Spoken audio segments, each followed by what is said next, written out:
নাটোরে বৈষম্যবিরোধী ছাত্র জনতার বিক্ষোভ মিছিল ও প্রতিবাদ সমাবেশ। নাটোর প্রতিনিধি শাহাবুল আলমের প্রতিবেদন। বিচার বহির্ভূত হত্যাকাণ্ড ও মব জাস্টিস বন্ধের দাবিতে বিক্ষোভ মিছিল ও প্রতিবাদ সমাবেশ অনুষ্ঠিত হয়েছে।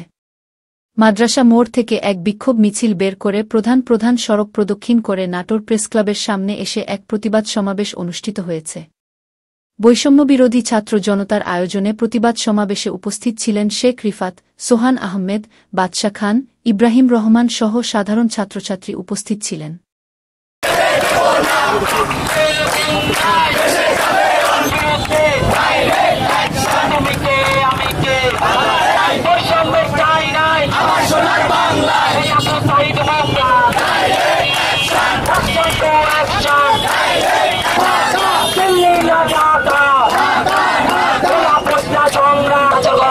পরিবারের কাছ থেকে দাবি করা হয়েছিল, আমরা সবাই জানি।